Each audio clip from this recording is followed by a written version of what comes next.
Veja bem. Aqui são receptores beta-adrenérgicos, tá? Então, o que que acontece? As catecolaminas, adrenalina, noradrenalina, elas vão se ligar nesses receptores, tá? Aqui. O glucagon, o cortisol, o GH, eles vão atuar diretamente aqui, por através de outro receptor, na adenilatoxiclase, tá? Tanto quando as catecolaminas quanto esses hormônios atuam na adenilatoxiclase, aqui é um adipócito, tá, pessoal? Só para ficar claro isso aqui. Então, quando atua nessa adenilatoxiclase, vai pegar o ATP e quebrar em AMP cíclico. Quando quebra em MP cíclico, vai ativar aqui a PKA, tá? O que que acontece? A PKA ela vai ter duas ações principais aqui nos adipócitos. Então, o primeiro deles é ativar as perilipinas, tá? O que que vai fazer as perilipinas? Ela vai pegar o triacilglicerol que está lá no tecido adiposo e transportar ele aqui para a lipase hormônio sensível. Por quê? Esse triacilglicerol ele vai ser quebrado aqui na lipase hormônio sensível, produzindo então os 3 ácidos graxos livres e também o glicerol. Esse glicerol ele vai lá para o fígado sofrer a gliconeogênese para que você consiga produzir glicose através dele, ou ele pode ser resterificado também, tá? E aí esses 3 ácidos graxos, eles basicamente vão sair ali dos adipócitos, transportados pela albumina, por exemplo, e aonde como que vai acontecer essa queima de gordura de fato? Então, basicamente é transportado através da albumina, principalmente, e esses ácidos graxos, eles vão entrar lá na mitocôndria, né? Pela enzima carnitina palmitotransferase 1. Essa proteína ela vai transportar basicamente o ácido gráfico para dentro da mitocôndria, tá? Muito importante, pessoal, não pode ter falta de carnitina de forma alguma, mas não necessariamente a gente está falando de suplementação de carnitina, tá? Veja bem, talvez não vegano, mas mesmo assim eu não vejo necessidade de suplementação de carnitina. Você não pode deixar faltar de jeito nenhum a síntese de carnitina. Então, o que a gente precisa principalmente para ter uma boa síntese de carnitina? Vitamina B2, vitamina B3, vitamina B6, vitamina B12, vitamina C, ferro, ácido fólico, metionina, lisina, tá? Então, esses são componentes que você não pode deixar faltar de forma alguma para que você tenha uma síntese de carnitina e, consequentemente, coloque esse ácido graxo livre dentro da mitocôndria, tá? A partir do momento que ela entrou dentro da mitocôndria, você vai fazer aqui a beta-oxidação, né? Onde você vai ter o acetil-CoA para rodar o ciclo de Krebs. O ciclo de Krebs, ele tem a principal, você vai produzir ATP ali, mas principalmente a ação ali do ciclo de Krebs é fazer com que você extraia prótons de hidrogênio, íons de hidrogênio. Esses hidrogênios, eles vão até a cadeia transportadora de elétrons lá nas mitocôndrias, para que então você consiga produzir ATP através desses íons de hidrogênio.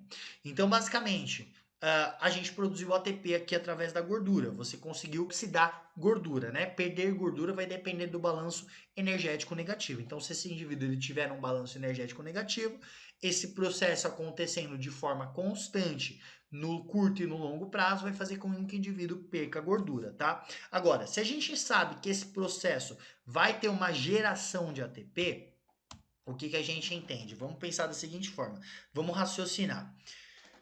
Um indivíduo que tem uma maior quantidade de gordura corporal, que está num treinamento resistido, e aí vários outros fatores que a gente vai comentar no decorrer da aula. Como ele tem um armazenamento muito maior, por mais que esse indivíduo faça um déficit calórico, ele vai ter uma produção, ele vai ter uma geração de ATP aí maior. Então, principalmente com esse indivíduo não é treinado, tá? Mas isso acontece também em indivíduos treinados. Quando ele faz uma restrição calórica, ele acaba promovendo bastante geração de ATP vinda da beta-oxidação, do ciclo de Krebs, da cadeia transportadora de elétrons. Esse ATP gerado, ele vai para onde? Lá para a via de síntese de proteína que está demandando por conta do treinamento dele. Em um indivíduo que tem pouca gordura corporal, não necessariamente nesse nível, tá? Mas que tem um percentual de gordura relativamente médio e baixo, vai fazer o quê? Com que fique muito mais difícil o processo de ganho de massa muscular nesse processo, tá?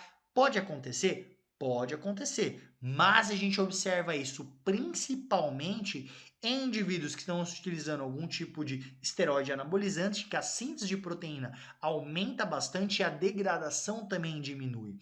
Indivíduos que começaram a treinar há pouco tempo, também, por mais que tenha pouca gordura, a gente observa isso bastante na prática, que quando começa a treinar, fazer algum tipo de dieta, por mais que esteja em déficit calórico, ainda assim esse indivíduo consegue aumentar a massa muscular e perder gordura, tá? Então esses são alguns cenários que isso tende a acontecer de forma mais significativa, tá? É possível sim observar um aumento da massa muscular em um indivíduo que já é treinado, tá? Que é obeso, que tem bastante gordura corporal, porque de novo, lógico que isso vai acontecer numa magnitude um pouco menor, mas ainda assim é possível pelo estoque que esse indivíduo tem de tecido adiposo. Agora a questão, qual é o déficit calórico que nós precisamos ter aí para que haja esse processo aí de perda de gordura e talvez manutenção ou ganho de massa muscular, tá? Então a gente pensa mais ou menos nessa faixa, pessoal, 300 a 1000 calorias, tá? Quando que a gente vai para os extremos, tá? Então pensa no seguinte, quando o indivíduo ele já tem pouca gordura corporal, ele tem um metabolismo mais acelerado, tomem cuidado com restrições muito severas, tá? E aí a gente vai entrar na parte de macronutrientes daqui a pouco.